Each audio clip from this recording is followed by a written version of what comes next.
Joel, are we live? We are live, ladies and gentlemen. Welcome to Lyon and the Truth. We got a special guest in the building today, all the way from Lacuna Lofts here in Chicago. We got the one and only legend himself, DJ Nonstop. Legend. I've been saying that, man. I've been saying the legend. It sounds good. I mean, you don't think about it when you start, but I embrace it sometimes. It depends. Really? Yeah, I mean, it depends because, I mean, I know what, the legendary DJs that I look up to, what they meant to my career and what they meant to me.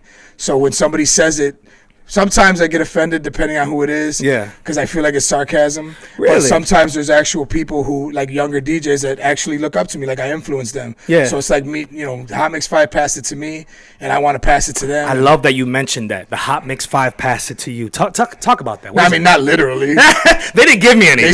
They set the blueprint. They set the blueprint up. Any DJ from Chicago that started in the 80s, that was our major influence. Nonstop, school them. What's the Hot Mix 5? The original Hot Mix 5 was Mickey Oliver, Farley, Funk and Keith, Ralphie the Raz Rosario. Jesus. What did I say already? Mickey Farley,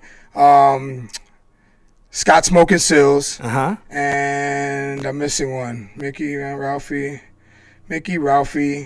Oh, Kenny Jam and Jason. What the? How can you forget Kenny? He's the reason I started DJing. He's the reason. I used to be a graffiti. I used to tag with ABC at Logan Square. Oh, so you were a delinquent. When I was, of course. You were a vandal. I was Puerto Rican in the hood. Puerto Rican in the hood. Oh, so there's two options. There's three options: drug addict, gangbanger, or something else, or a b-boy. So anything else.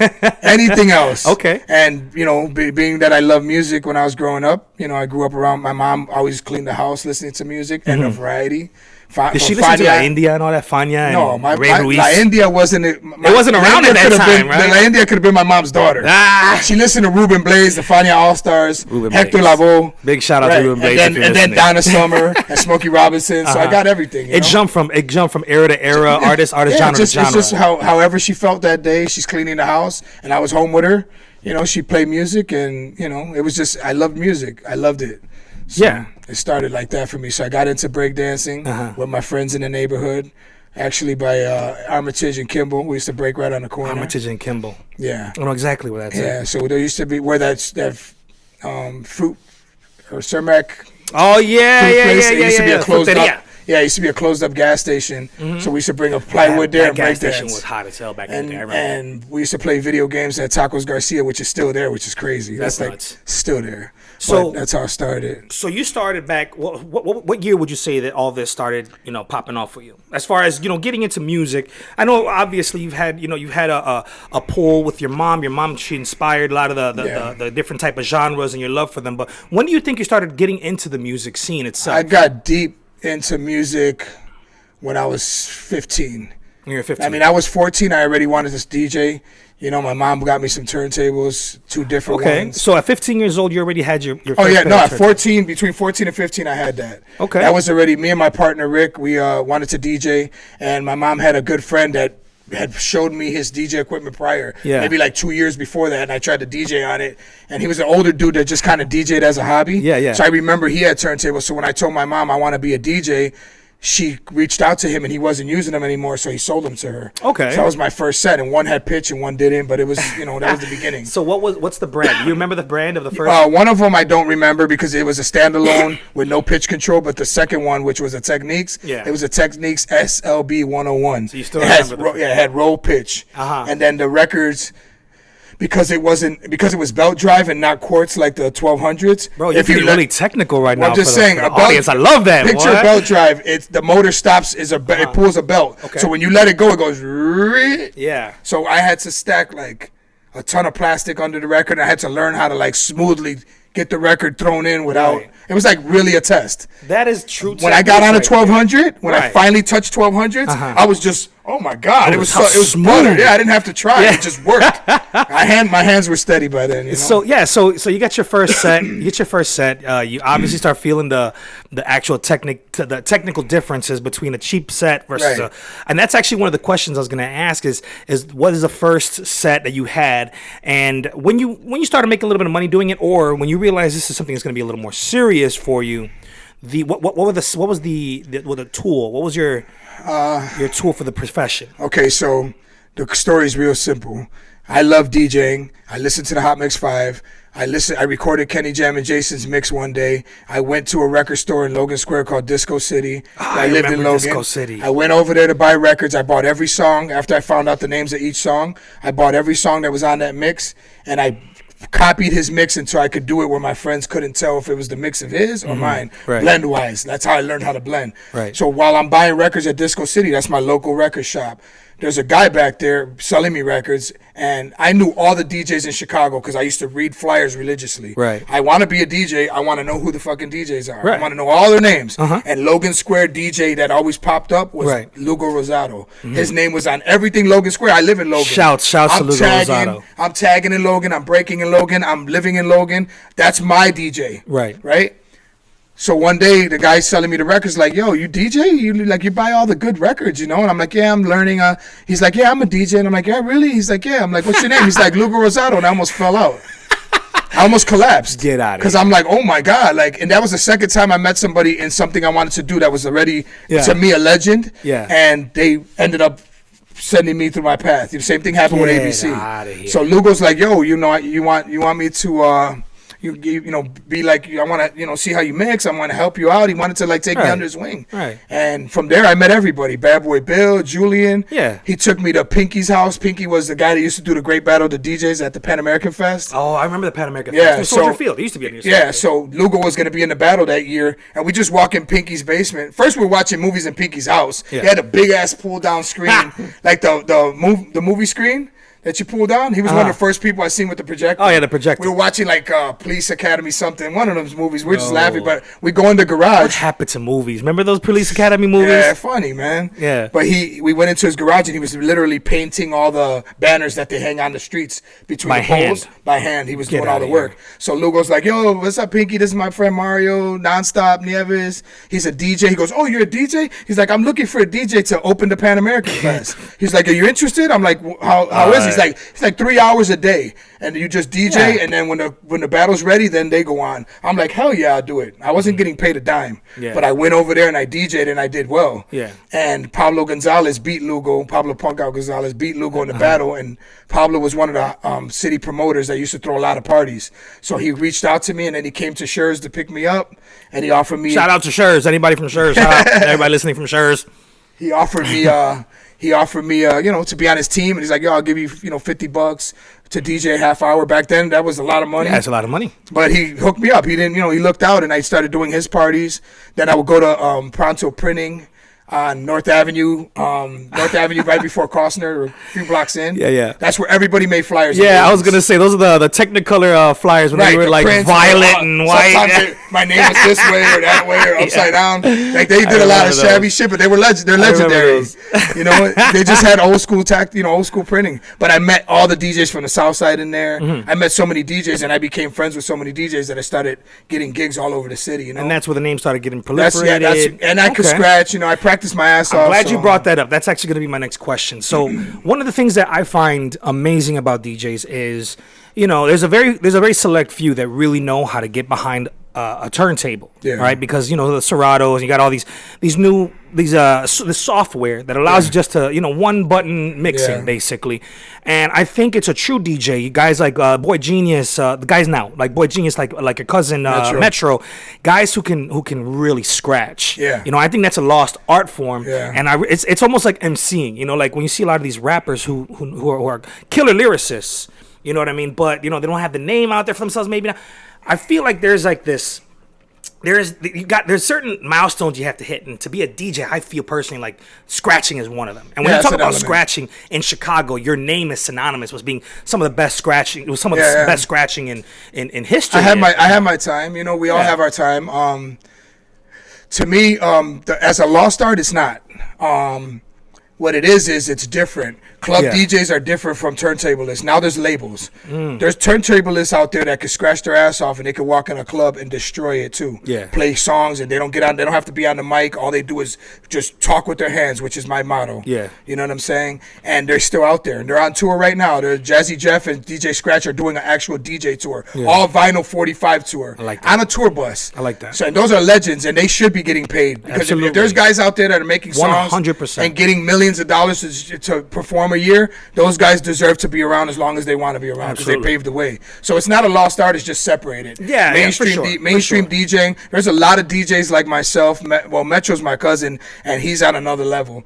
So I'm more of an old school guy. I got skills, and if I practice, if I had the time to practice and really put in, if I wanted it that bad, I can do it to that level. But nobody tell Metro because he'll deny it. Nonstop will deny it to the fullest that he just said this right now. No, I say this all the time. Metro, on MySpace, when I was on MySpace, I put the DJs that inspired me, and then I put the future. And the future was DJ Metro and Boy Genius, and that was in 2003 or 4. Wow. So you tell me if I was wrong. No, you're absolutely right. I didn't say they were, and they're both in 2 different genres. Because Metro's a killer radio DJ, nightclub DJ, and Boy Genius is a technical throwback, creative, super creative. They're both creative in their own rights, but they both rock different crowds and similar crowds. But they're both great at what they do, and they're not exactly the same. They have different styles altogether. So I was right. When you get on that turntable and you just feel like right here, like this break right here, right, this get down right here, it needs to scratch. I gotta put something in it.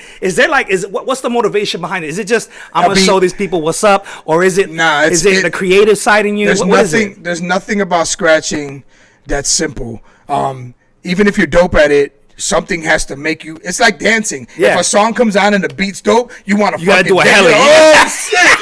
Right? That old shit is me Nonstop scratching. is dancing in the studio, ladies and gentlemen. I'm saying that old shit, that's scratching. Yeah. You're like, oh, this shit is hot. You're like, tip. You want to go with it. Because, as a DJ, that's what you love. So I love that. It has to be pulled out of me. It's not something I just do. I can't just grab every beat and do the same dope scratch. I have to feel it. I need to be moved, and I got to feel it with inside, and then I can cut. Then the cuts are fresh. Now that you mentioned that, I don't have this here as one of the things I want to talk about, but it reminded me. Like, I remember... because I'm a good friend of Metro's. I knew him when he was a lot younger, when he just started DJing. I remember. And I remember footwork. We was footwork. Yeah. He's a monster with that too. He would show me when he just started. We'd go into his house and he'd show me like a technique, a specific technique. It was called, I think it was called the crab or something like that. 3 fingers. The 3-finger crab, right? So he said that my cousin Mario taught me, Nonstop taught me how to do this.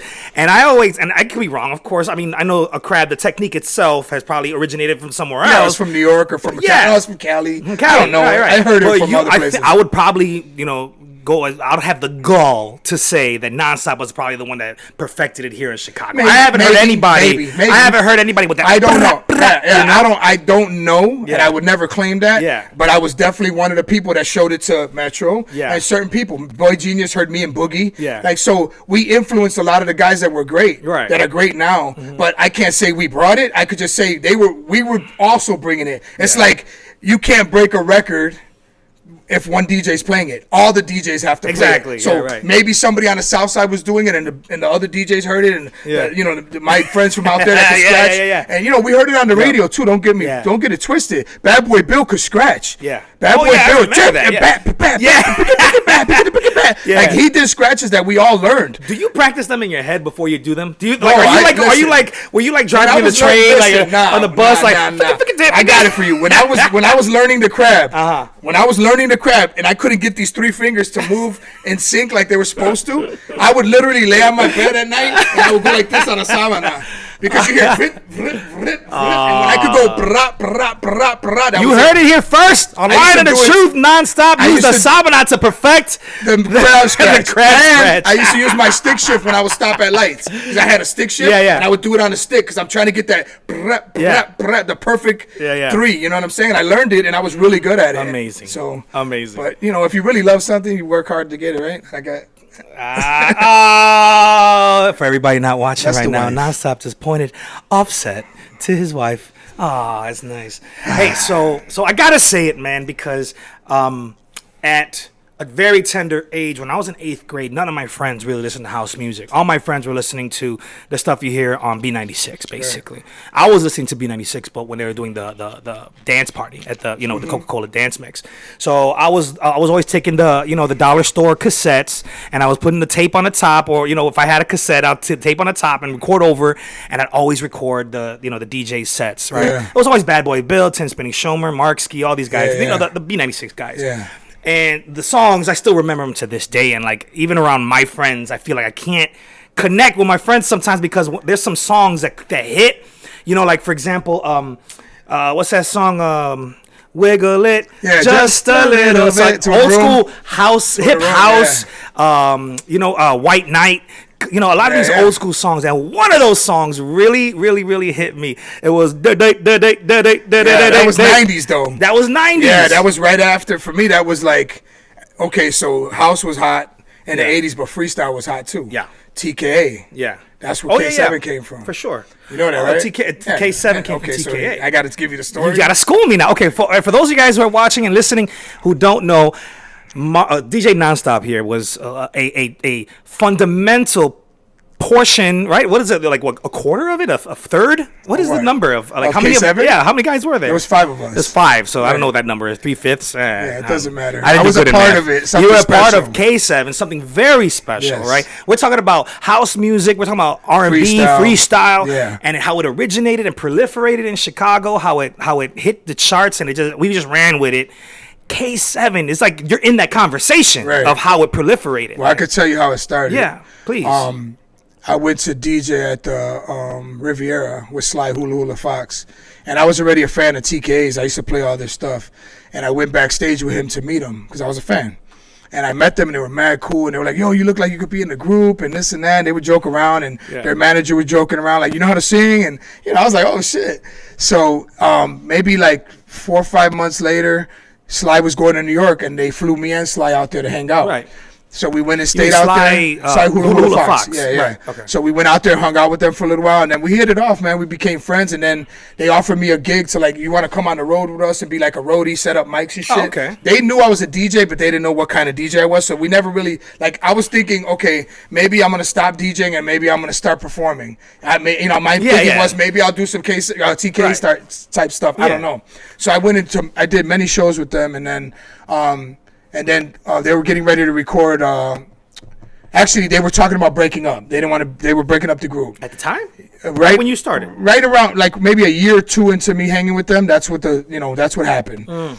And K, who's the lead singer and who is one of my boys, like he's one of the guys I got along with the most. He was like, "Yo, I'm going solo. I want to start my own group, and I want you to be my DJ." And I'm sorry, I skipped something. We went to Hip House to do an in-store. They were signing autographs, and Bad Boy Bill was there. Me and Bill were up on the turntable scratching, and they were like, they looked up like, damn, you know how to scratch? Because at that time, they never knew, right? But they never knew I could scratch, and I was scratching. Because we never talked about. They knew I was a DJ, but they didn't know what kind. Yeah, they know the skills. They right. So when I'm scratching, I'm doing rhythm. I'm doing shit that sounds Spanish. I'm doing all these funky patterns, and K's like, and they were like, yo. So they pulled me aside. They're like, yo, we didn't know you could scratch like that. You should be our DJ. And I'm like, okay. Yeah. So they were talking about breaking up, and K wanted to go solo. He offered me the gig. I said, of course, because I knew how hard he worked. Yeah. I knew how talented he was. He's from New York. I'm from Chicago. What an opportunity. I get to go to the Big Apple and record with this guy. Man. And I know it's going to work because he's talented and he's successful, How old are you at this time? I was 20 years old, I think. 20 years old when I found out. Man. And then... the whole life ahead of him. Yeah. And Big Apple, and Chicago? But I had already been to New York from 17 already. Okay. So I had, this was later on. I was, like I told you, a couple of years on the road, spending, hanging out with them and shit. So then... So on the road also, Cynthia, who's an artist, Change On Me, Cynthia, she's a good friend too. I love Cynthia. Her 3 dancers at the time were the 3 guys that ended up being our dancers and are part of our group. So he told me, yo, I want to ask them if they'll be our dancers. I'm like, hell yeah, because I knew them and they were dope. Yeah. So I was like, man, the 5 of us together is going to be amazing. Oh my God. So that's how the whole K7 thing started. So we went in to record Maria.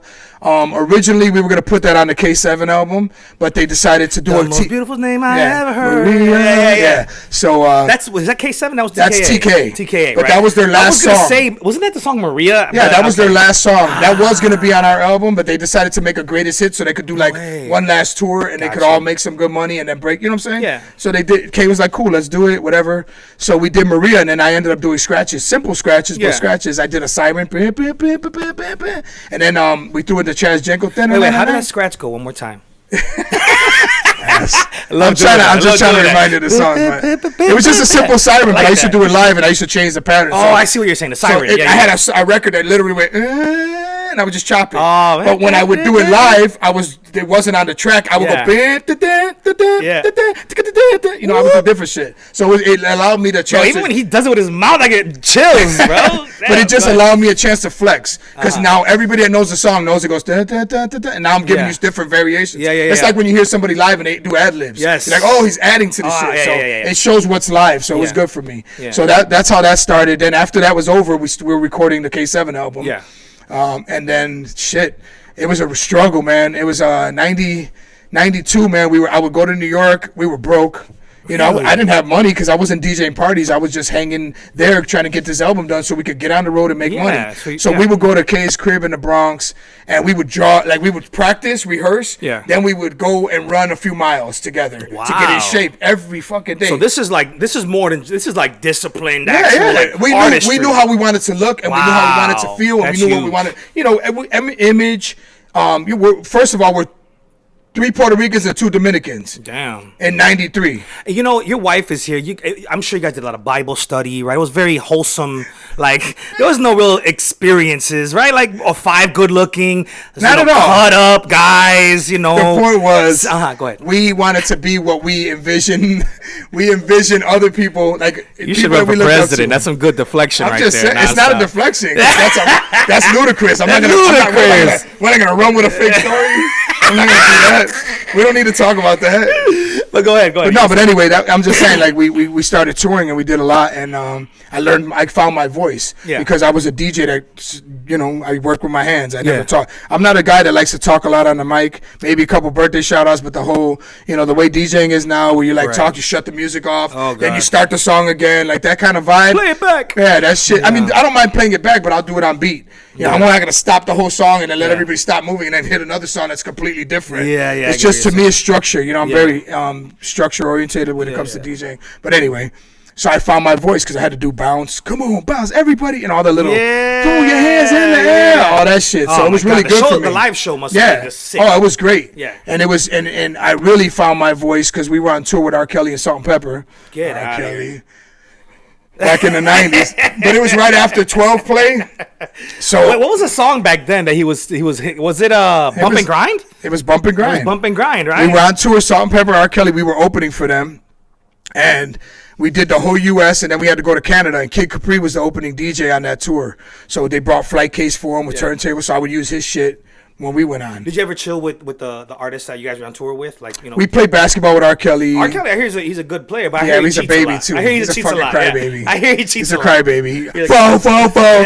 Go play by yourself, bro. Because my boy, listen, Trey and Los, them guys could play ball. Like, I played with them in New York, and they don't miss, bro. It's annoying they don't miss. Like, I could be pushing them to the ground, and they still hit. It's very annoying. And R. Kelly don't like that. And R. Kelly don't like that. And he wasn't getting hit anyway. But anyway, Kid Capri didn't go to Toronto. So we get to Toronto, and I go to get the turntables. They're like, we didn't bring them out here because Kid Capri's not out here. No, so I didn't have no turntables to perform. So Kay's like, okay, I want you to do the intro. Come out and do the take a bath scene with us, and then do the intro to Come Baby Come. So I was like, I had to freestyle it. So it's an arena. It's full, like outdoors, like an amphitheater. Right. So the beat goes, doom, doom, doom, doom, doom. And I'm trying to think, what am I going to say? And I said, Toronto, somebody say ho, and the crowd went. But when I said Toronto, the crowd got off their seat. It completely lit up. Yeah. Somebody say ho, ho, and then we say, here it is, K7 and the Swing Kids, and we jumped, butting. It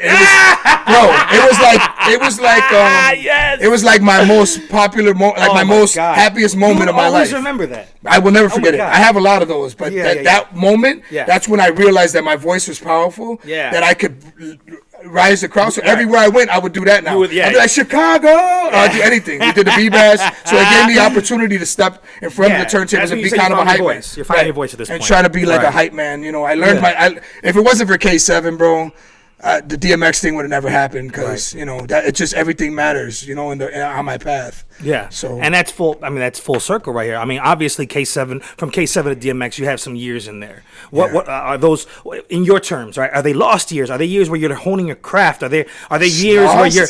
No, I'm asking. I don't know. Like, you know, what happened in these years?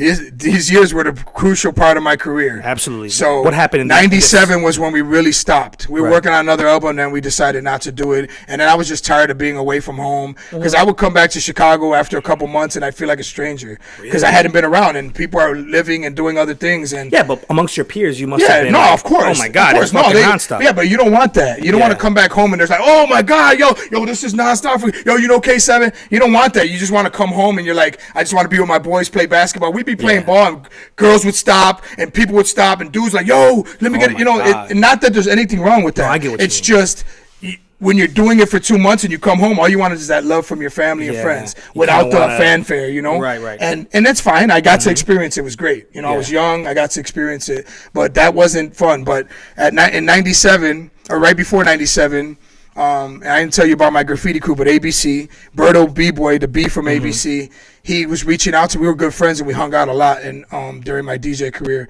And he's like, yo, I came back from out of town after the K7 shit and I knew it was done.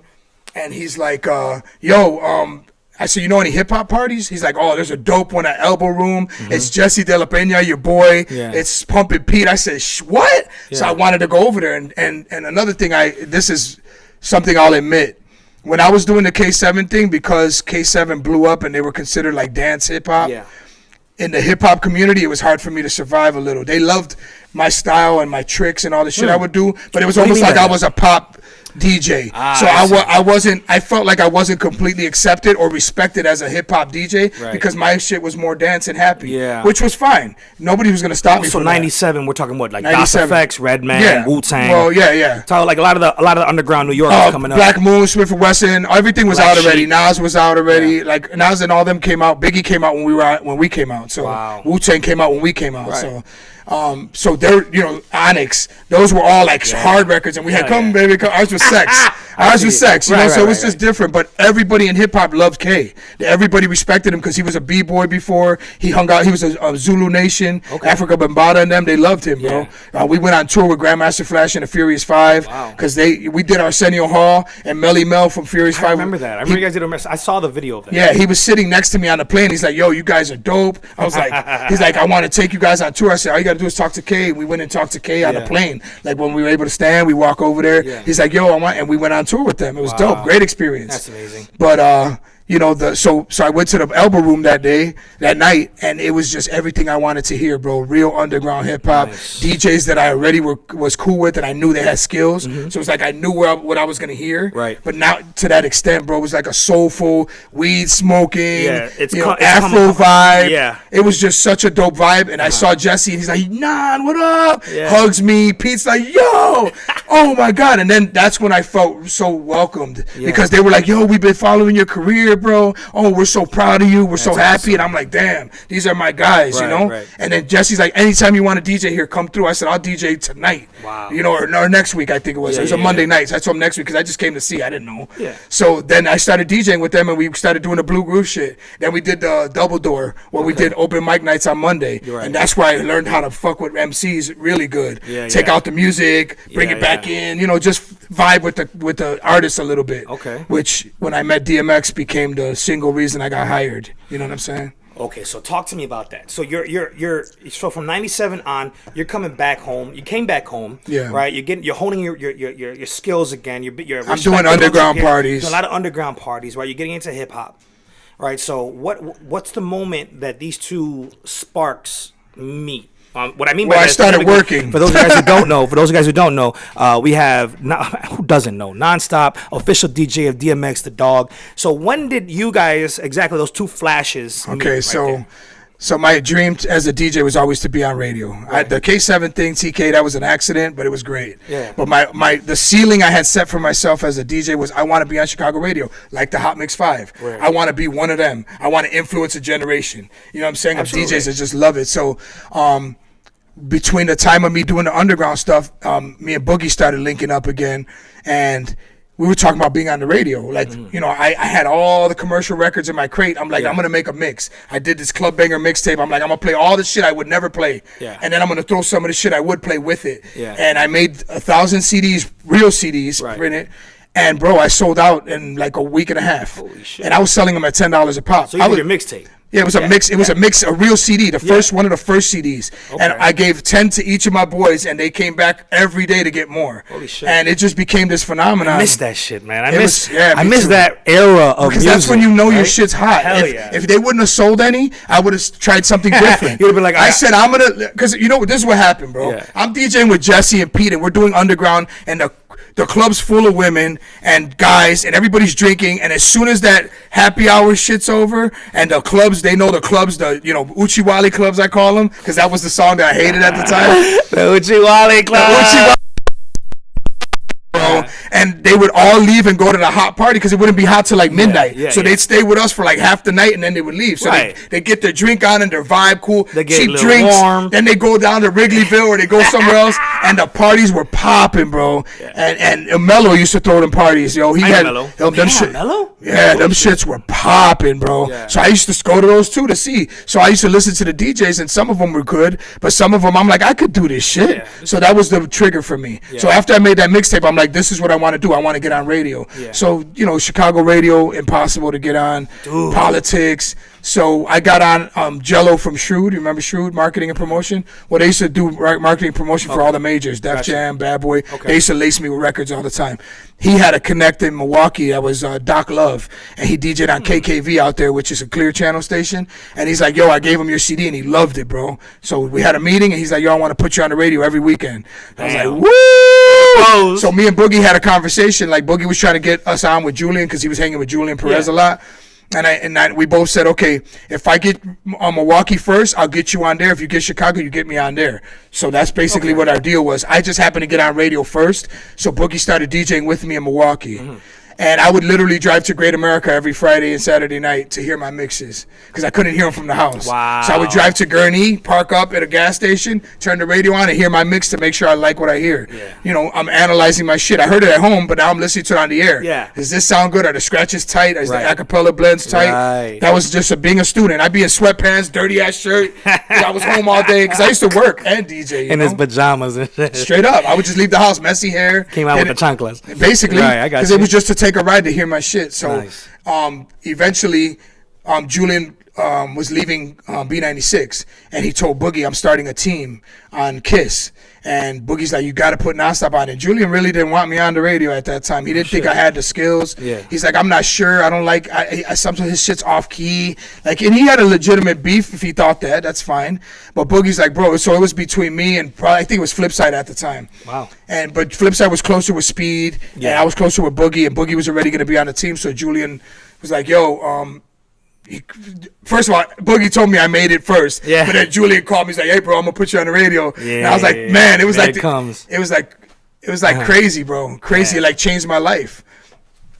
Right. Man, so you guys have a lot of people fighting for you. Looks like you have some people who are You're right. I'm sorry. You're right. Fighting for me. Helping my career. Look. Right. Everything that's happened to me in my career has been luck. It has been right place at right time, right connection, meeting the right people through other people, and me being prepared to show them what I had. So everything mattered. I had the skills to do it, obviously, because I did it. But without the people introducing me and connecting me in those places, it is. Right. That's why I always tell people, no matter who you're talking to, be humble, bro. Be cool, because you don't know who you're talking to. That's one thing I always liked about you, man. You've always been very humble, very nice. I got no reason not to be, bro. Honestly, I mean, I'm living a dream, bro. I'm living a dream. I never had to work. I worked in my life. Don't get me wrong. I worked for maybe 7 years in my adulthood, and I worked hard jobs because I wanted to feel like a man. Because I'm DJing all the time, and maybe I need to be a real man and do construction. And I did that. And you did construction for 7 years. I did. So you could fix a door in the house. I could do that. Hey, can he fix a door in the house? Can he, man? Babe, can I fix a door in the house? Can he fix a door in the house? I know enough, right? Can he fix stuff in the house? He's a fixer. You took a long time to answer that question. Well, she was in her phone. She had to. So she looking at tables. That's all day. I'll take it. All right. But I was doing elevator construction for 3 years, so I was building elevators, which was really dope. Okay. I learned everything. I had 3 years of. I needed 2 more years of school to get a mechanic. All right, so you can do a killer ass mix, and you can put up some elevators. I know how to get out of an elevator. This guy is a. But in that time between 2000 from 97 to 2003, I was working and DJing, but I got on the radio. I got on KKV in Milwaukee, I think 2002, maybe 2001, end of 2001. So me and Boogie are on there rocking. Then we get on and we started DJing what's the other part of Wisconsin? The other popular. Damn, Milwaukee? No, Milwaukee's where KKB was. Not West part. not Madison, Wisconsin. Wisconsin. We got on the radio Madison too. So now Julian adds us to the radio. So now I'm on KISS, and we're killing it on KISS. And then in 2003. 2003 we started. New Year's Eve we started. Ironically, New Year's Eve we started. We launched. Yeah. From New Year's Eve to April, B96 offered Julian his job back, and he brought all of us over to B96. Wow. So but in 2003, we were playing a record. Me and Boogie Boy were helping promote. Kato had a song. He was De Niro Records. That's he had a song. Kato was a guy from out here. So Kato was a thug. Yeah. Okay. You know, he died. He got murdered, but he was a good dude. We didn't hang out with him with the gang stuff. That wasn't our problem. When he did shit musically and he needed help, we wanted to help him. Does that sound familiar? What song did he do? DMX made a song for him. Hey yo, Kato. Yeah. Okay. So Kato's. We're promoting a song for Kato. Is he from here? He's from the South. Here. Kato's from the 26th and over there. Okay. So so Kato's like, yo, I want you guys to help me promote this record. How much money you need to help? And we're like, money? You're from Chicago. Give us the song. We'll help promote it. Wow. And I told him, if you throw a party, hire us. If you start your label. You did it off the strength. I wanted to be an A&R. Yeah. I wanted him to hire me on his label as a job, like picking talent. Yeah. So, because he was getting a deal with DreamWorks, a distribution deal. Okay. So I'm like, let me get in the door in the corporate side so I could learn, maybe produce. Yeah. I wanted to do more than just be a DJ. Yeah. So Kato's throwing a party and DMX is performing at Joe's on Wheat Street. And Kato's like, yo, I'm going to have you guys DJ. And DMX is going to perform. I need you guys to DJ for DMX because he doesn't have a DJ and he's just coming to do like 3 songs. Okay. So I told, so DMX comes in and I go to meet with X. And I ask X, what do you want to perform? He tells me. So I go and tell Boogie. Boogie picks Rough Rider Anthem. Of course, he's going to pick the best song. So I got the other 2 songs. Boogie's on those turntables. I'm over here. Wait. You should see your face when you say that. Your eyes are face. Like, I'm so tired of that damn song. No, I'm not. A hot song. Oh, okay, I went back there to talk to X. Talk to X and ask him what he wanted to perform, and Boogie took the hottest record. Oh. But you didn't want to go talk to him. When I said, come on, he goes, no, I ain't going to go back there. There's too many guys back there. Oh, I see. So I'm like, I'll go talk to him. Somebody got to talk to him. So whatever. So then X turns around in the middle of when he's getting ready to perform, he's like, it's my wife's birthday. Can you play How's It Going Down? So I'm trying to tell Boogie, flip the record over and play the other song. Yeah. He's going to perform. He's like, huh? I'm like, flip the record over. He's like, huh? And I grabbed the record. I just did it myself. I threw it on. Get out. Right. X is like, this is for my wife. He goes, let's go. And I dropped it right on the one. No way. And he performed it. So I did his whole show. And I cut out the music and shit. So you weren't even on the tables at the time. You just kind of like helped out. No, we were both right. No, you both were. We both were, but they stopped that to bring X out. Got you. So now we got to play his records. We're on records. Get out of here. So the next day, I'm driving with my son, and I get a phone call from Kato's phone, and I'm like, hello? And it's like, yo, dog, I felt a vibe. He's like, I felt a vibe, and yo, I want to offer you the job. I need a DJ. I'm like, who is this? Because I was expecting Kato's voice. He's like, it's how you doing, brother? And I told my son it's DMX. And he's like, I want to offer you a job. This is like, was this the peak or this is like his rise? This is right before his 5th album came out. Okay. He was already, he had 4 number 1s already. Right. This is right before Get It on the Floor. Yeah, Where the Hood at. Get it on before that. Oh, okay. So his album wasn't even coming out yet. It was came out right after I started with him. But so he tells me, so he goes, I'm going to put Kato on the phone. He's going to tell you where we're at so you can meet us. So I go to his hobby shop up by Lawrence and Milwaukee up there.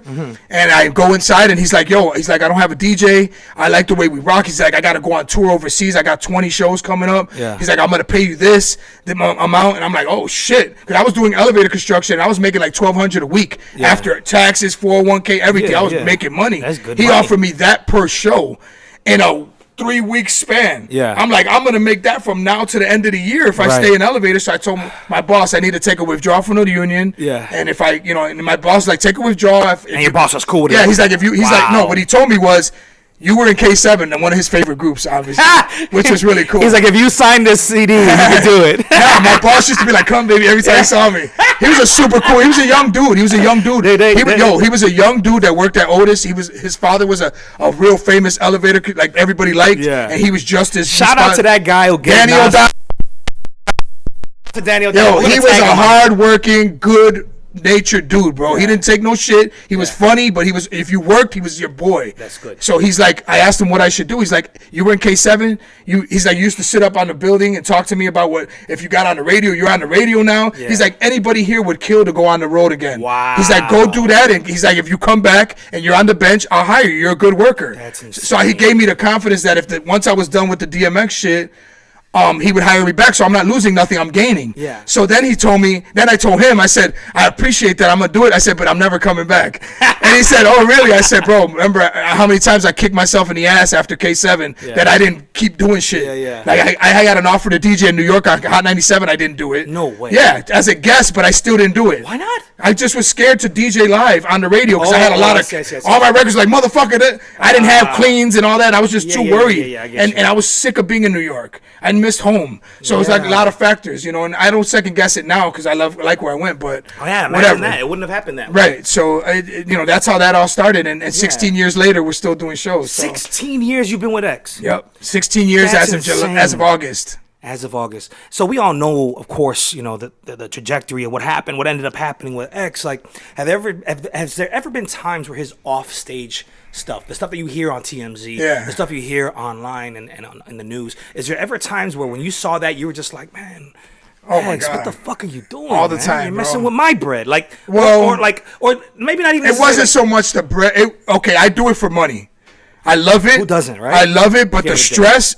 The only reason I stayed and dealt with the stress was because two things. One, I wanted to get paid. And two, after a while, I just became, I felt like a big brother to X. Yeah. I felt like everybody around him was a snake. Wow. I got to literally see that. And everybody around him was all about themselves. So it was hard for me to be all about myself when I was worried about him. So you had an affinity for X. Well, he changed my life. He gave me my second chance. Yeah. No matter what, drug addict, whatever the fuck he is, he has a heart. He offered me a job. I'm the nigga that was working for 7 years saying, damn, I miss getting on a plane and going to Europe and for free, getting paid to go. I miss being on planes. I miss seeing other sights. Yeah. I'm going to just do this for the rest of my life. World. I was miserable. Yeah. You can't be a DJ that travels and then start working 10 years later and be happy. Yeah. It's not what I was meant for. The rug gets pulled out. Yeah, it was like I just missed it. And at first I didn't want it, and then I missed it so bad. You know what I'm saying? I didn't want to travel no more. I was tired of it. And then I missed it. So he gave me that shot. So I wasn't going to be a disloyal prick. Yeah. I wasn't going to be all about myself. But it was hard, bro. Yeah. I got left in other countries where he didn't show up. And I had to escape on my own because they were coming to get money from me. For, shit that I never had to deal with. But I was able to, as a grown man, get to the airport, get myself out of town. I did everything on my own. And this is before we could use our cell phones. It costs a fortune to use your cell phone. Your phone didn't work. Yeah. I would have to buy a phone, buy a chip, put it in, do all that. You know what I'm saying? So, shit, these people, a lot of people don't even know what that is these days, right? Exactly. Remember that shit? Now I remember those collect numbers, those 800 something, 432, some shit like that. Now I could literally text you from Africa, from everywhere. When was the last show you did with X? Last night. Stop it. Stop it. Don't stop. I just dropped the whiskey right now because you said last night. Clean and sucio. Oh, that's not whiskey. You get a show with. That's not whiskey. That's ginger ale. No, that's what's this called when you do the Fabuloso? Varnish to the table. Bro, last night? Oh, that's right. You were coming from the airport. I did 2 festivals with him this weekend. So is he gigging a lot? Because it looks like there's a lot of recently. There's been a lot of emotion there. So X went to jail for a year, tax evasion. Mm-hmm. He got out. He's on probation. He's been clean ever since. This is the first time in 16 years that he's been able to. And he told me when I saw him, the first time I saw him after he got out, he said, "I see the blessing now. I don't want that no more." Mm. And I was praying the whole year. I was praying that he would just get to a point where he realized that he wanted to live more than he cared about anything else. Like his desire to live was more than his desire to get high. And it's a struggle. You come up. He's been through hell, bro. He's been through so much. I don't know what I would have been without my mom. Yeah. If my mom abandoned me, put me in a home for boys because she couldn't take care, because she couldn't handle me. Yeah. If my mom gave up on me at 11 and 12 years old, who would I have been? Yeah. My mom is the reason I am who I am. Was there ever times, speaking of that, was there ever time, because you see the videos, you just get like the standard public just gets a idea of what they think they know, right? Yeah. And you see the videos of X, you see all the guys, you see the Rough Riders, you see all these people that, and you alluded to it earlier, how that there's a lot of of snakes in the grass, right? Yeah. Were there ever times where you just around him and you just realized this is not a situation for you, X, but you had to back out? No, I've never been there. You've never been there. I've You've always been the guy that told him how I felt. Go. No, I told him, bro, this ain't good. I told him I'm never going to coast.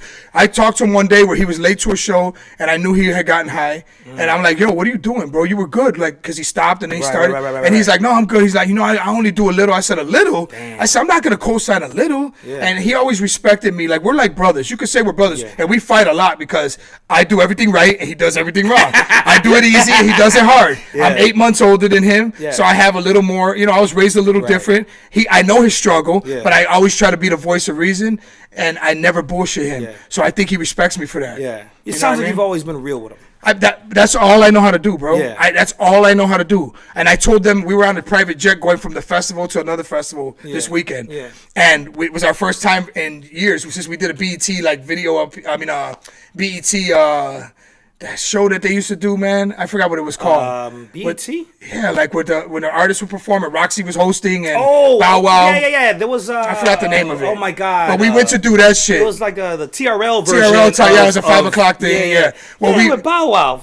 We flew a private jet to do that show. So that was the last time. So this time it was all real dudes. We have there's 5 guys on our team right now. Yeah. And all 5 dudes are legitimate. They give a shit. They don't want him to get high. Yeah. They care about his well-being. Yeah. They fuck around and do their, they be fucking up their jobs a little, but as far as heart and what they care about, we got the tightest team we've ever had right now. Yeah. So I don't have any problems with anybody. Performing? How do you think he's performing? What? Look, we went on tour. We did 36 shows in 42 days. God damn.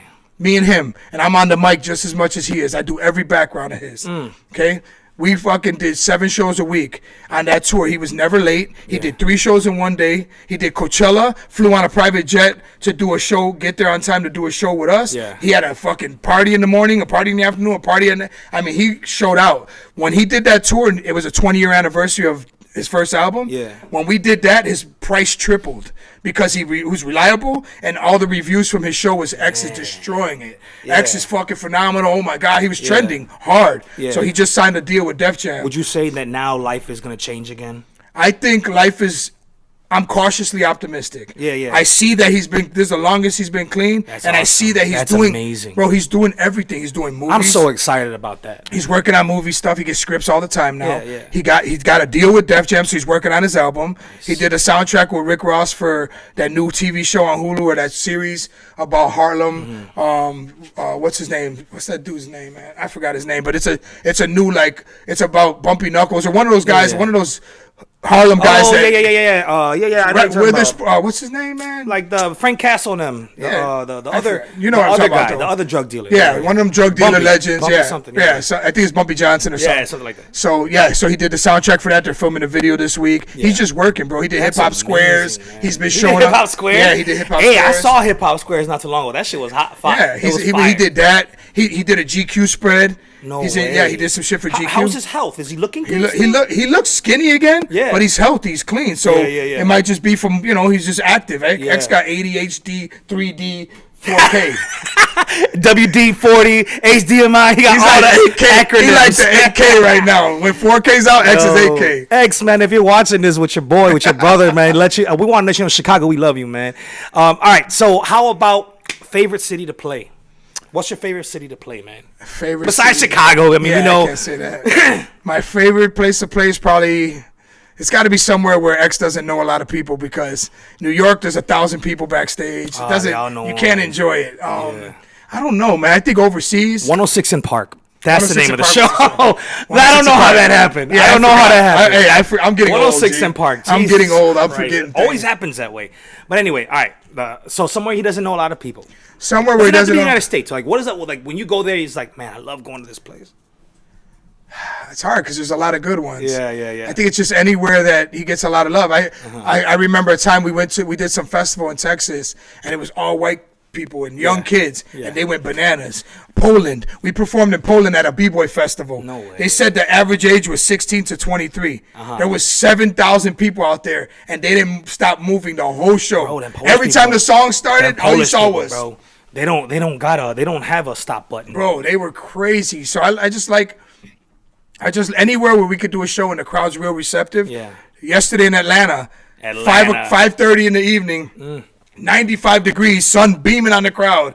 That crowd from the first song to the second to last song was just going bananas. $10 DMX had his shirt off. No. No? Tank top? No. No? He doesn't take it off no more. He just works. What? He had his little belly because he gained weight. He don't have... So you got to go on Keto X. You heard that from Nonstop yourself. No. He needs to lift weights again. He needs to what? He lift weights because he used to work out a lot. All right. So how about as far as, I mean, you've been on a shit ton of tours, not just with K7 TK and on your own, of course, as your own DJ, and now with X. Like with X, what are some of the, what is one of the stories that just always sticks to you, man? Like if you could tell your kids right now, man, the one story like this. It's a scary story. Please, I want to hear it. Okay. That's what this is all about. And I've said this story before, so this isn't the first time it's been out there. Mm-hmm. We went to Angola, Africa. To perform. And we were supposed to get there on a Monday and then be there, do some TV, some radio, Monday and Tuesday. Wednesday we were gonna do go to the U.S. Embassy because they wanted to meet X and take pictures with them, and then Thursday and Friday were the shows. Wednesday and Thursday were the shows. I'm sorry. Bro, I'm already getting scared. Monday and Tuesday. Joel, are you getting scared, bro? I'm getting kind of nervous here. You know what's crazy? Like one false move. If X would have said, "I don't really want to meet the embassy," we would have been fucked. Nah. So X, he went, he took pictures with them. They gave us their number. They're gonna come to the show. Yeah. So we go perform on Wednesday and listen. You ever see the Jordan Dream Team video? Michael Jordan, when they were in Barcelona and he's walking and he looks up and there's a big ass billboard of him, like a Nike one where it's Jordan huge, and he's just standing there looking. And it's like the whole building. Yeah. They had one of those for DMX in Africa, in Angola. And I'm talking buildings that look like rockets blew half of the building off. Ooh. They was so deserted. Like people lived there, they would just hang like clothes or like sheets in the window to try to block the air. So this is like a war-torn place. It was a war-torn place. It was scary. And when we got there, we knew it was stressful. As soon as we got there, they tried to separate us from our bags, and we wouldn't allow them to. Really? So just random dudes were taking the bags one way, and we were going this way. And our guys were like, "Where are our bags going?" And they literally threatened the driver to go follow that car. We're going to take the bus ourselves. Yeah. So we stopped, and we go over there, and we grab all our shit. Yeah. And some white dudes were with us on the bus too, and we're like, they steal shit around here. Yeah. And the dude lost his camera. A bunch of shit got stolen already in a little bit of time. They didn't steal any of our shit. We took our shit, and then the guy came and got us. He was like somebody important. I'll say the prime minister's nephew or something. Yeah. He comes in, and he walks us right through. We didn't have to go through customs, nothing. He just walks us through, so we knew he was a bad motherfucker. Yeah. Not somebody you want to fuck with, right? Right. He's killed some people, probably. So we fast forward. Allegedly. We're going to do this show. This dude's sitting in a chair when we go meet him in the city. He's sitting in a chair, and there's kids coming up to him, kissing his hand. He's right there on a chair, and there's guys all over with guns. And he's like a godfather. Yeah. He's sitting there like the godfather. And so we were just cautious. So we do the show on Wednesday. It was bananas. There's people hanging off of fucking buildings. It was crazy. It was dope. And the whole night, all week, all night long, there was kids out there singing DMX songs 24 hours a day, bro. They would never leave. It was just crazy. A group of kids. He would walk out and say hi to them, and it was just... So anyway, we meet up with the guy on Thursday before the show to have lunch, and he decides he's going to have the show on Saturday instead. And we're supposed to leave Friday. So we're like, no, we can't stay till Saturday, because we'd have to leave Sunday. We had shows. I can see where this is going already. Right. So he speaks Portuguese, and it's very similar to Spanish. Yeah. So X had an argument with his business agent at the time on the phone, because they were like, just stay out there, the money. And X is like, money, fuck the money. You don't know, we don't know who these people are. We're not going to just stay here. X already had that vibe. Yeah. So I'm sitting there. So then X's road manager at the time is trying to use that as an excuse. You see, he has problems at home. We have to go. We got to do the show tomorrow. He's trying to be cool. And the dude in Portuguese basically said, if you guys have problems over there and you leave, you're going to have problems with me. And I heard that, but they didn't, because it was in Spanish, Portuguese. Yeah. So I got kind of nervous, and his demeanor, it was exactly what I thought it was. Right. So I walk in the room, and we get X on the phone, and X is like, I'm not staying. I got to go. And I told Ali, I think he just threatened us, bro. And dude's like, what? I told him what he said. He goes, X goes, okay, we're going to go to the store. We're going to take security with us. You stay here and talk to him and see what he says. So we cross the street. We go to the store. Yeah. X goes to the drugstore, buys some stuff. We come back, and Ali's pale. He's like, Yo, he said if we think we're going somewhere, anywhere, we're crazy, we're staying until he tells us we can go. Oh, shit. So we called the U.S. Embassy. And they said we were worried about that. They're like, bring Chuck Norris. I want you to bring Jean-Claude Van Damme. They said they were worried about that, so that's why they wanted to meet us. So that we were Americans in town. They needed to know, and we needed to be able to get a hold of them. They show up in First of all, this is the greatest story ever right here. Yeah. So, okay, we're planning our escape now. We lied to him. Okay, we'll stay. He's going to give us more money. He gives X money. We called the embassy. We got money to pay for a private jet, a charter, not a private charter. It was a BP Amico charter. The only seats they had were first class. So we need 9 seats. He pays for that shit. He got the money. He didn't pay for it yet, but he got the money. Yeah. So we're going to use that guy's money to get the fuck out of there. Yeah. So now we got these two. Has anybody got popcorn here? Shit. We got these 2 dumbass security guards outside X's door. Big. Burly ass idiots, and they're just, that everywhere X goes, they're following us. So now we know we got to escape. Yeah. How are we gonna get away from these dudes? So X says, we're planning right now. We're sitting there talking. We're whispering. He's like, yo, I'm gonna take these 2 assholes with me. While I leave, you guys grab all your bags, because we already had packed everything. Grab all your shit, take it down. I'm gonna come back with them. I'm gonna separate from them, which I was worried about, and then we're gonna go, and we're out. So I said, cool. So they knock on the door, right? When X finished talking, they knock on the door. X opens the door, what's up? And they're like, you guys gonna go somewhere? And bro, I was shitting bricks for a second. I'm like, no fucking way. He goes, no, what's up? He goes, we want to know if we have time to go work out upstairs, to work out a little. He goes, yeah, go ahead. And X looked at all of us and he said, that's God. That's God. He's with us. They went upstairs. We fucking went in the rooms. We took all our shit. We're going down the elevator. We're coming out the elevator. We're making a right turn, then we got to make another right turn to go to the fucking underground garage. 2 bulletproof SUVs are picking us up. No way. So as soon as we turn the corner, all those kids out there, 3 of them are the kids that were with the guns that they're like, one of them was cool with us, but he's like, where you guys going? He's like knocking on the window, and we're like, I just started walking. I'm like, I'm gonna get the fuck out of here. So we get in these trucks, and we're driving, and Abraham, he's one of the guys who was with us, he got a weapon. So I'm like, yo, if something happens to us, I'm killing that dude. Yeah. Like, if I'm gonna die, I'm gonna kill that dude. Yeah. Because he started this whole shit. You know what I'm saying? If I'm gonna lose my life over some dumb shit, I'm taking the main man out with me. Hell yeah. Nobody's gonna suffer that again. I was heated, but I was scared. We're going down these streets, and I'm looking, and we're sitting in the back, and I'm watching for cars. Bro, we get to the airport. In the back, they take us to the back. We pay for the flights. Now we got to go to the front. So we're going, but it's a separate. How much time is going in this? I don't know, bro. We're flying, bro. Is this hours, minutes? No, this could be from the time we packed our shit. From the time we packed our shit, from the stress level, from the time we started, maybe 4 hours. It was for 4 hours we were on edge because of all the variables that had to happen. Yeah. So we paid for the flights. Now we're walking in the airport, and we're at these are machine gun carrying Europeans because they're all oil guys. Yeah. So we booked our flight with a bunch of oil guys that work on the oil out there. Yeah. So the big dudes with fucking Carhartt shit. Oh, yeah. Only first class seats, right? So now we're in line to go, bro. We're all in line. X goes, and then as soon as I'm standing, there's like 3 of us left. Boom, boom, boom, boom. Security guards, the ones that we left at the hotel.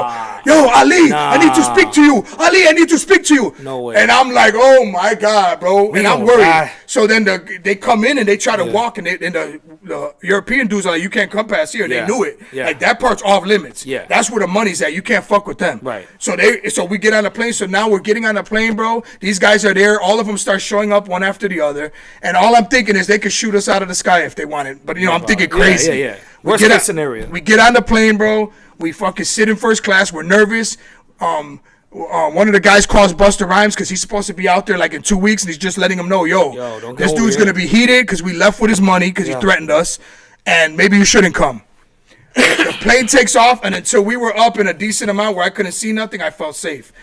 DMX, all of us, we went straight to Texas. DMX got on the mic on the plane when we were landing and did a prayer for everybody on the plane. We landed, bro. I literally kissed the ground in Houston. And then I got on a flight to Chicago. You got to see the kids. Yep. Oh, my God. That's the craziest shit I've been through. Man, how do you follow that, man? Like, Busta Rhymes. You guys gotta let the OGs know, because you just don't know what's gonna happen. What if dude's angry and then he tries to do that to Busta? Oh yeah, for sure. If Busta worked with him before, use him as leverage. If Busta feels comfortable with him, that's fine. We just as a homie, you gotta let your friends know. You know. What I'm saying? You rub your elbows with a lot of guys like that in this industry, don't you? Yeah. Well, I mean, I see everybody. I try not to. there's very few of them that know me, but some know me and they, they'll greet me. But I'm just not all over people like that. Right. Since a young age, bro. When we did shows with Biggie when I was in K7, I met him. He complimented us. We saw his show. Yeah. But I didn't bother him for a picture. I didn't ask him for a drop, because I don't. Well, that's the first thing you do now, right? Like these little kids, let me get a drop. Now you never know. Like back then, nobody was dying like that. You didn't think Biggie was gonna get murdered, Pac was gonna get murdered. You know what I'm saying? That's a good point. So if I had known that, I would have took several pictures with Biggie, and I would have got a drop, and it would have meant the world to me because I was a big fan. But I didn't because I feel like when you're backstage, that's where people chill, and to go in there and take pictures and do all that extra shit, it's like you're not giving them their chill time before they gotta work. Yeah. That's very sacred. You know what I'm saying? Yeah. Like we sign autographs 2 hours before a show, cool.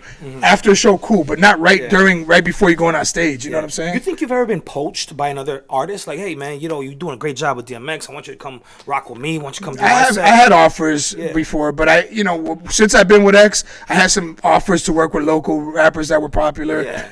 I just didn't, the only time I wasn't working with X when he was locked down. Yeah. So I wasn't gonna just go work with somebody. Yeah. You know what I mean? I just kind of felt like, if that's a situation that's better when he comes out, I'm not going to go back. Right. You know what I'm saying? I didn't want to know. I kind of wanted to be there for him.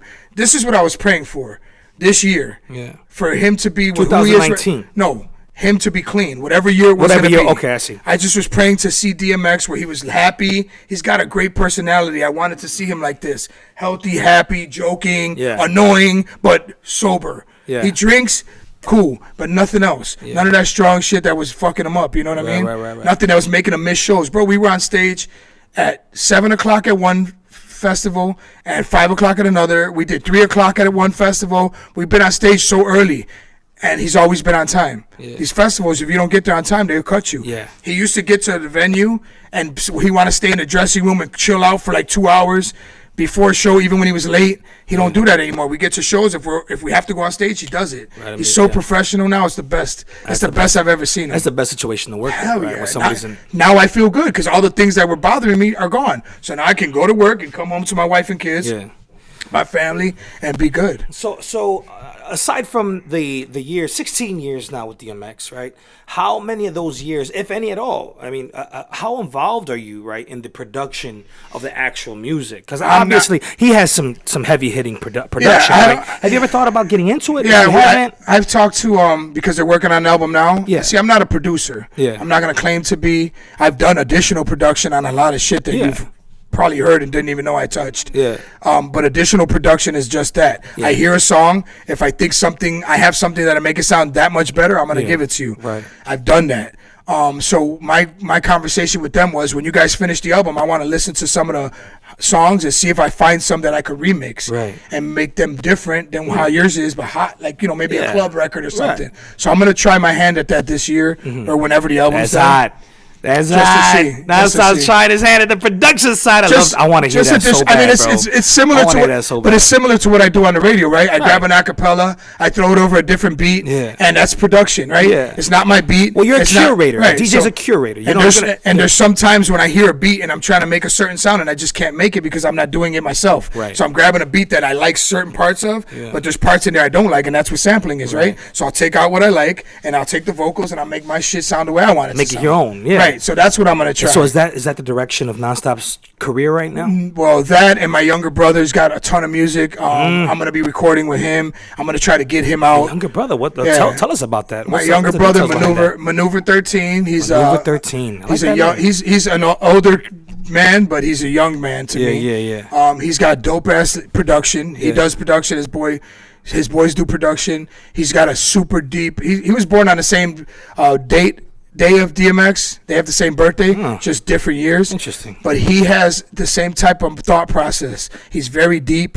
He writes lyrics that are just that fucking blow me away. What genre is he in? Is he in He's a hip hop guy, but his shit, he could be a hip hop guy that hip hop guys respect, and so do rock people, because he has a broad ear. Some of his shit got guitars like rock guitars, but his lyrics are for everybody. Multifaceted. Yeah, he's just got a lot. He's got a dope ass voice. So that's coming in the pipeline. That's something that he's been working on his own for 13. He's been working for a long time on his own. Okay. And a couple years ago, I started hanging out with him, and I'm like, I'm gonna try to help him. You know, once I got my situation settled more or less, I'm like, I want to try to help him get his shit out. You know, use the platform off the back of what I'm doing with DMX. I earned that 16 years. I could promote whatever the fuck I want. Yeah, so I'm gonna try to get my brother out there in between the scenes. You know, maybe do some remix shit and have him on it too. Yeah. Speaking of which, I mean, how would you describe the state of hip hop right now? You got DMX, a fucking legend in the game, man. A legend in the game. But a lot of these rappers nowadays, this mumble rap, this trap rap, a lot of these rappers might consider DMX an old head or past his prime. When guys like, you know, who grew up in the 80s and the 90s in the hip hop heyday, right? Yeah. See these guys as legends, right? I mean, where do you see hip hop now? Hip hop is just like it's always been. Yeah. There was a time when I was playing hip hop, and NWA was not considered hip-hop. NWA was rap, gangster rap. Gangster rap. Now it's classic, legendary shit. You could play that with fucking KRS-One. You could play NWA with the dopest New York rap that ever came out, and nobody's going to say anything because it's all legendary. Yeah. So I just think this time in hip-hop is not for us. They don't make music for us. They make music for my kids. Yeah. I don't like it, but I can't stop kids from enjoying it. They like it for the beat or for what a dance they make of it. It's just not made for us. We got to that point where we're our parents now. Yeah. Like, ¿Qué te está esa mierda? ¿Qué carajo es eso? Esa mierda están hablando. Did he just say modern fucking? Talking about beaches and jewelry but that's you don't even know how to wipe your ass. But you know who understands that? The kids. The kids understand. It's not a great. I hate that. It's not a great. But again, look how many shows we've been doing. Yep. Wu-Tang. All these rappers are all the new shows are about are throwbacks. You know why? Because people are craving that. Yeah. And we've had young people at our shows. They're not just older people. I wonder what that is. Mumble. Maybe people want to understand rap again. Maybe they want to hear something more than they're looking for something. Maybe they want to hear better than Gucci Gang, Gucci Gang, Gucci Gang, Gucci Gang, Gucci Gang. Maybe that's a boring hook. Yeah, you heard that. Lil Pump, Nonstop just called you out. Have you ever come across? I'm not calling him out. I'm just saying. No, I get what you're saying. Some people like more words. I left house. Yeah. I stopped DJing house in the late 80s because not because I didn't like it, there was just no more stories. It was booty, booty, booty, booty. And it was dope. That was a good song. What song was that you just sang right there? That's a good. That's a great song. See that? Why? But listen, in 2019, that still works. But I know that. But look at Fast Eddie. Yeah, Fast Eddie came out. It's about to get funky to this cut, so scream and throw your hands up, right? Yeah. And then later on, people didn't want to hear people rapping no more. They wanted to hear booty, booty, one word. One word. He was still smart because he did the right thing. He changed with the times. Yeah. But for me, hip-hop was telling me stories. Yeah. Songs, I love slow jams, old school slow jams. I love singers. Yeah. So when they're telling me a story, lyrics is what moves you, right? Right. If they're telling a song, you're like, ooh, that shit hit the soul. I felt when I'm alone in my room. Right. Sometimes I stare at the wall. Right. That you feel that. Yeah. It's hard to feel it when it's just one word. You could dance to it, get crazy, but you just it don't take you anywhere but party. Right. So I just got into hip hop because I wanted stories and DMX out of all the storytellers there are, DMX is probably one of the best. He's one of the best. Yeah, he's definitely. When I started writing down his lyrics so I could learn them, yeah. I was amazed at how he wrote the shit. Like I was just like, damn, his conversations with God. I'm like, wow, man. Like Lord, you left me stranded, and I don't know why. Yeah. You told me to. I forgot the lyric. I forgot the lyric. You know, it's like him. He's talking to God, and God's talking back to him. Yeah. I told you to do this, and you did that, and you're wondering why you're here. Yeah. So he has these honest conversations because it's about his struggle, and it's so deep. And I just it's like Nas, it's like Biggie, it's like Eminem, like their stories when they tell stories. Great storytelling. Biggie was great at that shit. You couldn't listen to one verse of Biggie because 3 verses told you the whole story. So you had to listen to me and my bitch and shut it off after the first verse. You ain't gonna know what the fuck happened. You're gonna be like, oh, okay. But you hear the whole story, you're gonna be like, oh shit, that's how it ends? And that's what matters. Damien was my shit. Right. Damien, oh my God. Bro, I'm just saying. Oh my God. I don't think there's anybody that said he can just say one word and he'll just hit you in the chest with it. He'd be like, come on. He'd be like, He said, come on. What? I say, yeah. I don't know anybody. Imagine your mom just telling you what like that. Downstairs. Damn. Hey, Mom, can you bring me some chicken nuggets? What? Like, oh, damn, there's no way, no one has the same, just the same feeling in his voice that DMX does. He has that texture. If you look at all the great rappers, they all have very unique voices. Like all of them. Slick Rick, Nas, Jay-Z, Biggie, Tupac, Jay-Z, X. Ja Rule was great. Ja Rule, as much as people hate him, he held it down for a long time. Super. He crossed over R&B and hip hop on another level. Yeah. So he was very intricate in hip hop growing like it was. You know, now I'm talking about you know, rappers and legends. Like, who are your influences? Obviously, you come from a DJ standpoint, right? And you've done more than a lot of DJs, like what a lot of DJs wish they could have done, right? Is the actual tour with an A-list artist. You know, across the globe, right? Not locally. You weren't local, man. You weren't in the city. You were going to Europe, or you were to Poland. You're going to Uganda. Hey, where are you going? where do you think you're going? You're going to Africa and shot at, bro. So, like, who are some of your influences? Whether it's the DJ or rappers. Well, no rappers influenced me because I don't rap. Yeah. So my influences started just like this. I went to Kenny Jam and Jason, number one. Ralphie Rosario, because he's Puerto Rican, and he was playing more Spanish house shit in his mixes, which was important. Right. And then when Julian Jumpin' Perez came along, that was my favorite DJ. Because he added the element of scratching to all the good blending. Yeah. And then Bad Boy Bill came out. I was already DJing, but I was a fan. Because I'm like, this is how I would DJ. Yeah. Let me stop you right here really quick. Bad Boy Bill. Is he a legend? Is he overrated? Is he underrated? No, I know he is. I know he started the game. I don't give a fuck what as good as he is. Skill wise, is Bad Boy Bill overrated? This is what I need to hear it from Nonstop, ladies and gentlemen. Fuck no. Bad Boy Bill is not overrated. Hold on. Don't compare Bad Boy Bill to Frankie Knuckles, because then you get into like when you talk to old school DJs, they're gonna bring up they're two completely different DJs. Okay. Frankie Knuckles was a house DJ. Yeah. Bad Boy Bill was a street DJ that played all the hot shit and played it like a fucking champ. Yeah. He could blend his ass off. He could scratch his ass off. He took it to another level. Right. He brought the level that other cities had. He brought it to Chicago, and we've all been better for it. Right. He's the best DJ. He's the greatest DJ to ever come out of Chicago. Cosign. I don't give a fuck. Cosign. If you don't like me the way I DJ, cool. But I'm completely influenced by Bill. I wanted to have that effect in hip hop that Bill had in house. Yes. And when the other DJs heard me, I wanted them to turn on my mix on B96. I started my mix with DJ. I wanted them to know I'm keeping that tradition alive. Because Bill started all his mixes with scratches. Yeah. That's what you want. I had my radio on 2 minutes before he started. I'm waiting. That commercial's playing. Here comes Bill. Ooh, Bill, you're a bad boy. Bro, I loved it. It just brought a different element.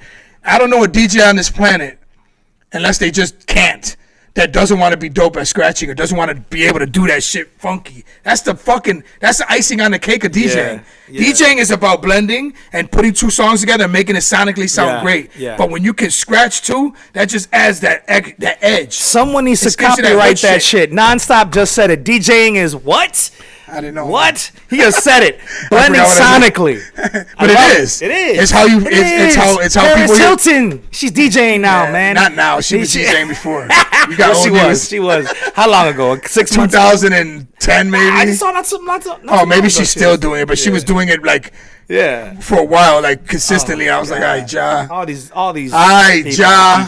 But that's DJing in general. Yeah. I'm not gonna hate on nobody. What bothers me right now in this culture is if you call somebody out on their fake shit, you're a hater. Oh, always. There's some DJs in Chicago, bro, that are constantly telling people bullshit. They blow up their stat. They got fake fucking. I'm not hashtagging nobody. I'm not hashtagging nobody because I don't care. If people don't care, I don't care. I do care. If people don't care, then I'm not gonna help them care. I know I don't fucking like it. Yeah. I don't buy likes on my fucking Instagram. I don't post pictures and put 1,000 likes so everybody can feel like I'm something I'm not. Yeah. There's DJs that talk about themselves more than they talk about anything else. Yeah. If I see one more DJ talk about how dope they are and how they just killed the club, it just drives me nuts. Because I want them to. It's okay if they post something about somebody else saying they did it, but when they up themselves, So there's been times when I've had great sets and I'm happy about it, but I don't go on. I just murdered the club. Just killed this bitch. Say that shit. Left them on the floor. I don't say that shit. I just don't. That's not how it was raised. I've been seeing a lot lately, bro. I've been seeing a lot of DJs posting their own videos. They'll post a video. They'll hire a cinematographer. But that's promotion. That's different. You think that's... It is, because they're showing them working. I feel like that's super hype. That's the way the industry is right now. Yeah, that's true. Somebody asked me the other day, "You got a video?" I'm DJing. They say, "You got a video?" I go, "I don't have one yet. I'm old school." That makes sense. It's necessary. I redacted that. I don't mind that. I got schooled by the OGs. Promote yourself however you can, but don't fake promote yourself. Yeah. Why would you want to buy likes? Don't you want to know how your shit's working? Yeah, the real if people don't really like it, you don't post shit like that no more. Yeah. If you post a picture of something and people love it, then it gives you an idea of what people want to see. Absolutely. What gets their attention, and it teaches you how to market yourself. Absolutely. People are on there upping themselves every fucking day, and I know they're full of shit. I know, bro. I left for a weekend. Yeah, I'm DJing for DMX. This is what I'm starting to see a lot too. I did it all without a rapper, nigga, because you can't work for a rapper. Period. Like I'm supposed to feel bad that I DJ for a rapper? That's why I don't DJ clubs in Chicago for $150 like they do. Yeah. I don't do it. Yeah. Why should I pimp myself out?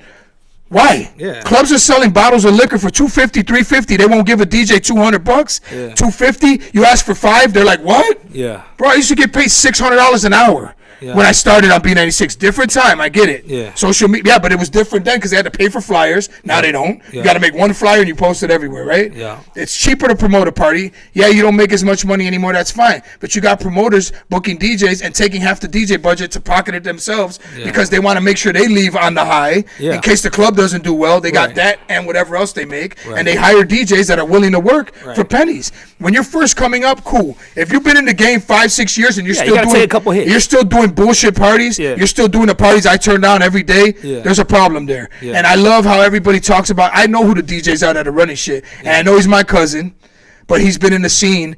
And when I was touring, he was doing all the max bars and all the little clubs that everybody couldn't get into. All the white teens and college parties. Metro worked his ass off, and now he gets paid when he does a party. He's at Tao, he's White Sox, he's Bulls, and he's been doing it for several years. This isn't new.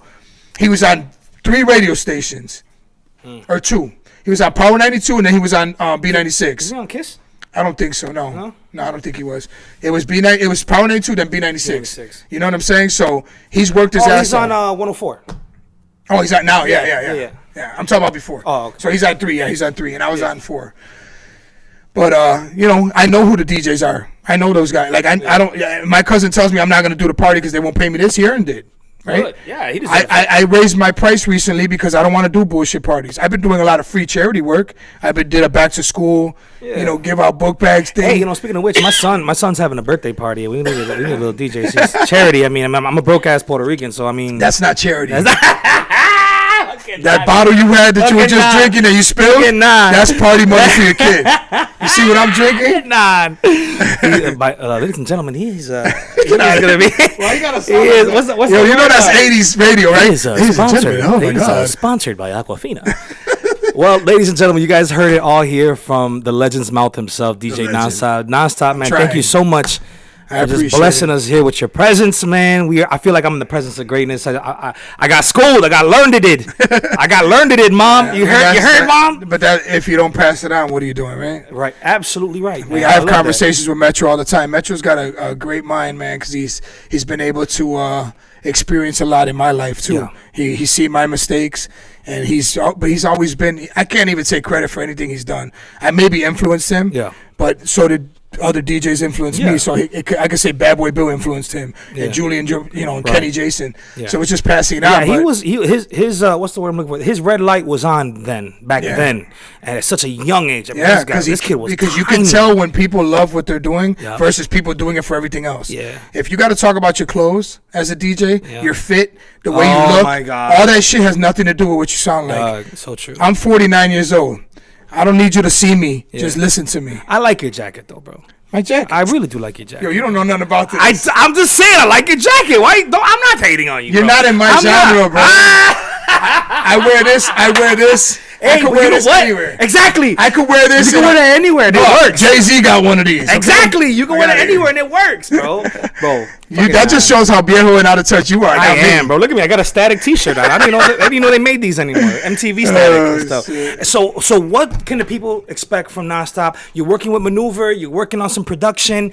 Man, that's amazing. Obviously, I see you on the radio stations all the time. I hear you on the radio stations all the time. Love listening to you. What else is on the agenda? I mean, right now at this moment, I'm trying to just make better mixes. Yes. I'm gonna start putting out old school house mixes on my Mixcloud, some freestyle. I'm gonna go back to my roots because it's the stuff that I can feel. When I think I can make great mixes like that because I know the music well.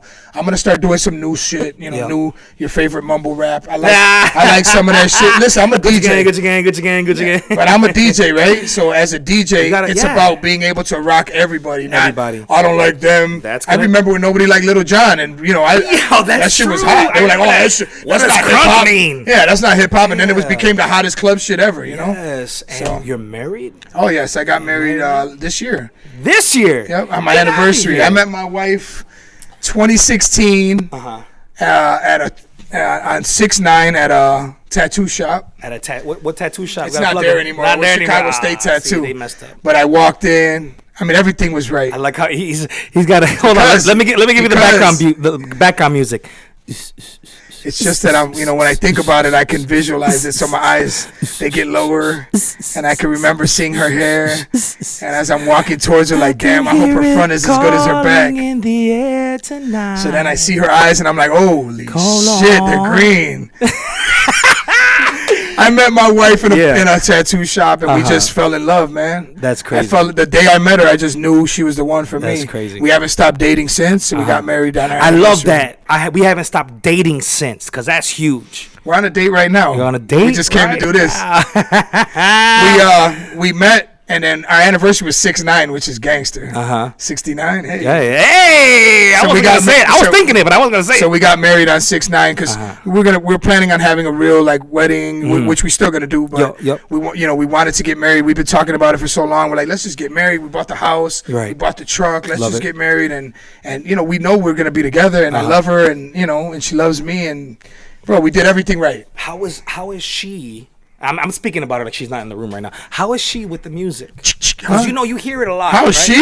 How is she with the music? She loves music. No, of course, all women love music, but I mean, most women love music. Yeah, but she loves music. No, she loves music though. Right. She hears it in here like I do. Yeah. We have very similar likes and dislikes. Right. We have the same rhythm, I say. We walk in step. It's crazy.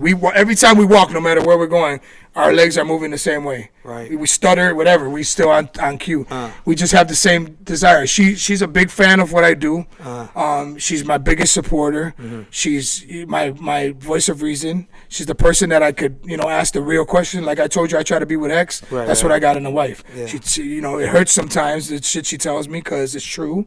But she's that voice of reason, that balance. That's why I married her. You know, I never had that ever.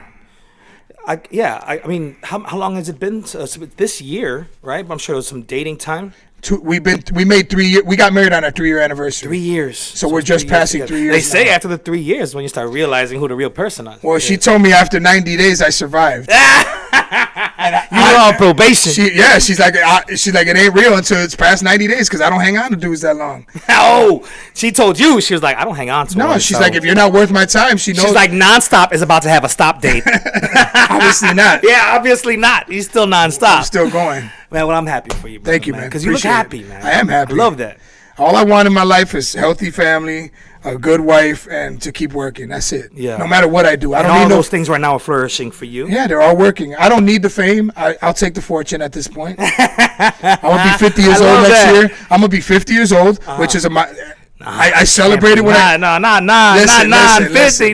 celebrated when I was 18 because I never thought I'd live that long. Yeah. When I was 21, I was like, oh shit, I made it to manhood. Yeah. When I was 30, I was like, no fucking way. 30. 40? Oh, shit. And Yeah. now I'm going to 50. If I live long enough to be 50, Right. it's going to be one of the greatest moments It's for a me. new 'cause renaissance for DJ just, Nonstop. bro, you just grew up thinking you wouldn't survive that long. So Man, well, congratulations on all Thank the you, recent man. success, both in the marriage, with your career, with the family, it's man. great That's when it all all great works news, together. man. It all worked together, right? At 50, he's hitting them high notes. He's hitting the Mariahs. we'll see. Yeah, we'll see. 50's next year, bro. 50's I next might year. hit a wall in December. He's like, whoa, I still got one more Yo year, no puedo man. caminar. Being a fucking fat ankles and shit. I can't do nothing. Where can everybody find you, man? Of course, they can find you anywhere. They Google the boy, you're everywhere. But specifically, if people want to chime in, thank you for what you've done, see where you're at with X, where can they find you? Well, most of my posts end up on Instagram. So it's DJ Nonstop double H. Yeah. So it's DJ Nonstop HH is my page. I post everything on there and it goes to Facebook. So I have a DJ Nonstop page on Facebook. I have Twitter. So I mean, I'm everywhere. I'm everywhere that I need to be. Of course. And you know, and I'm gonna keep working, man. I love it. And so I'm gonna keep doing it until I die, man. Yeah. I might not make money doing it, but I'll be in my crib as a viejito playing records still. He's gonna be playing, and I hear the music. You know what's crazy? I play all that shit on the radio. Yeah, bro. I go from hip hop to that electronic shit that we had back in the day, breakdancing shit. I play it all. I can't. Oh, so yeah. Speaking of which, what times are you on and what channels? Okay, because so I'd love to get a specific time slot. This is when you're listening to Nonstop. So on Friday nights I'm on at midnight, but on Saturdays I'm on at 10 p.m. And that's where? 104.3 Jams. 104.3 Jams. Which is throwback. So you're going to hear a lot of 80s, 90s, 2000s, early 2000s hip hop. All the way up to like 2016. So 104 Jams FM. 104.3 Jams. Anything online, the website? I got a Mixcloud where I have about 70. Hell yeah. I have 72 or 3 For mixes. all you boosters, go online, get that, cop it, pass it out. No, you can't download it. But you can listen to mixes. They don't let you do that anymore. Nah. They shut everything down. Yeah, so, right. But I have download like you used to. I have 72 mixes on there. You can listen at anytime to anything you want to hear on there. Love it. It's a lot of throwback mixes. So love it, man. Love it. Well, everybody, thank you so much. Thank you. Nonstop was in the building. Uh-huh. Man, thank you so much. Lyon and the Truth. Don't forget, every single Monday, 7 p.m. here, you're going to be able to listen to it on Spotify, iTunes, Google Play, anything, all your streaming abilities and capabilities for podcasts every Friday. Thank you guys so much for listening. Ciao. Wow. Bruh. Thank you, bro.